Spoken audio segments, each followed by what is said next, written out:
Assalamualaikum warahmatullahi wabarakatuh. Alhamdulillahirabbil alamin. Allahumma sholli ala Muhammad wa ala ali Sayyidina Muhammad.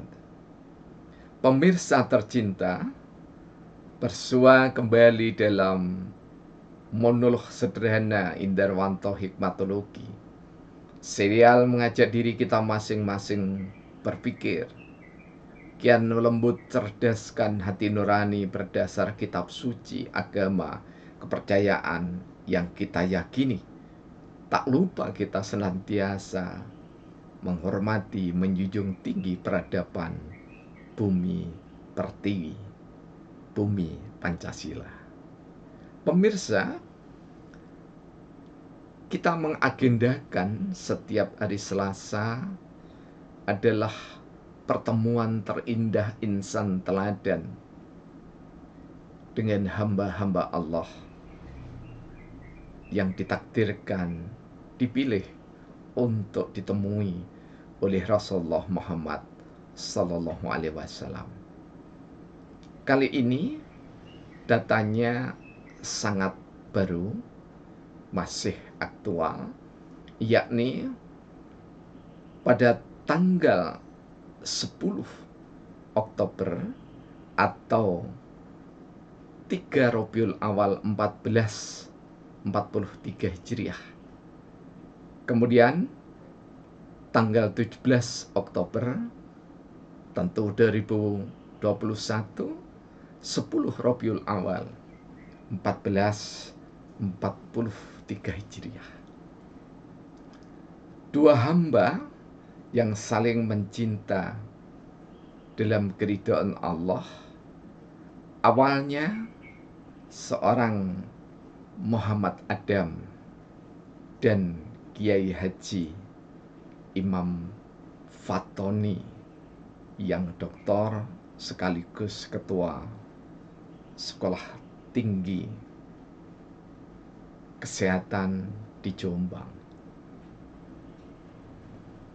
Pertemuan pertama di Stikes Jombang, kemudian pertemuan kedua di Universitas Brawijaya Malang, dan pertemuan ketiga, singkat cerita, di Pondok Pesantren Putri Hamalatul Quran Kediri. Kedua hamba ini, Muhammad Adam dan Imam Fatoni, secara singkat melakukan dialog di sebuah masjid pinggir jalan di Desa Ringin Agung, Kediri, pada saat waktu duha, kurang lebih jam 8. Kedua hamba Allah saling berbagi cerita, kemudian berlanjut pada kisah yang sangat memilukan, mengharu biru dari seorang Kiai Haji Imam Fatoni. Dan kisah ini sungguh dalam, menyedihkan, sekaligus bagi seorang Imam Fatoni menantang untuk berbuat kebajikan. Mengapa demikian? Karena tidak saja yang diuji seorang Imam Fatoni, namun yang diuji adalah seluruh keluarga dari Imam Fatoni. Kemudian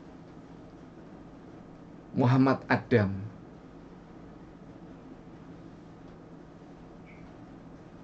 menanggapi cerita dari atau kisah dari Imam Fatoni itu sembari mengatakan, kalau begitu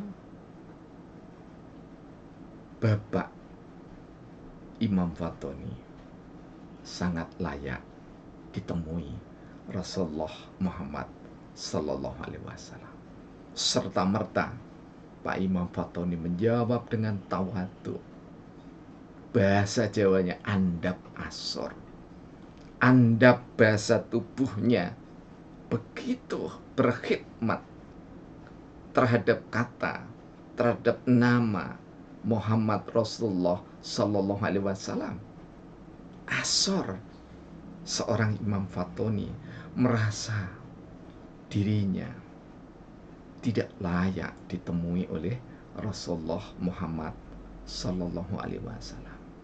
Sama dengan Muhammad Adam, seorang Imam Fatoni, sama-sama awalnya tidak akan mungkin ditemui oleh baginda tercinta tersebut.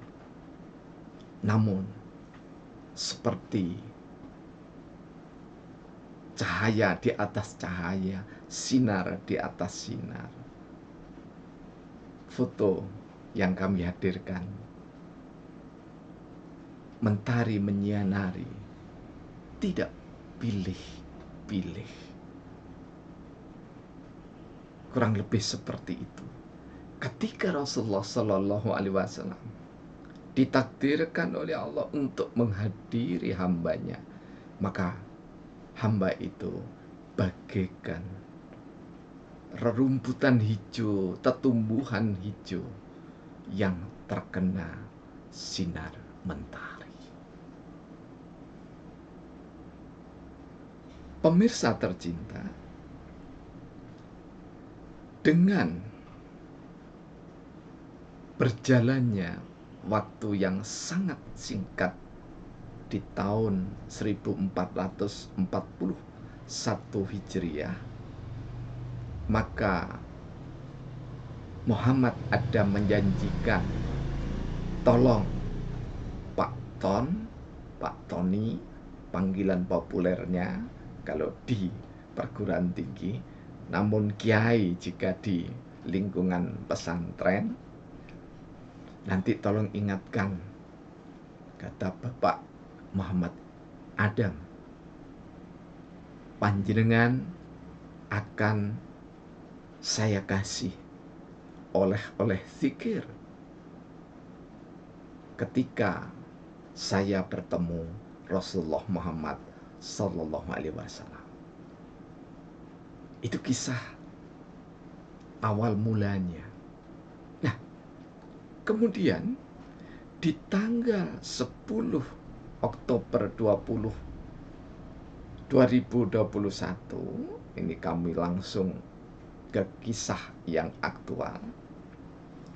Bertepatan dengan tanggal 3 Rabiul Awal 1443 Hijriah, jam 22.45, seorang Muhammad Adam tatkala lagi asik mansuk zikrullah, berselawat menjelang tidur, ditemuilah oleh Rasulullah Muhammad Sallallahu Alaihi Wasallam. Kisah ini disampaikan kepada Bapak Imam Fatoni oleh Bapak Muhammad Adam. Kemudian berselang persis 1 minggu, di hari Ahad tanggal 17 Oktober 2021, bertepatan dengan 10 Rabiul Awal 1443 Hijriah, ba'dal asar, seorang Imam Fatoni sebelum mengucapkan salam, jadi pada posisi rakaat keempat sholat asar, selesai tahiyat, selesai berdoa, sebelum salam, di depan seorang hamba yang bernama Imam Fatoni telah hadir Rasulullah Muhammad Sallallahu Alaihi Wasallam. Jadi yang terindah di sini antara guru dan murid, murid dan guru dalam sepekan ditemui oleh Rasulullah Muhammad Sallallahu Alaihi Wasallam. Semoga kisah singkat ini menginspirasi bagi kita, dan di bulan Maulid ini menambah rasa cinta kita kepada Allah Subhanahu wa Ta'ala. Billahi taufik wal hidayah. Assalamualaikum warahmatullahi wabarakatuh.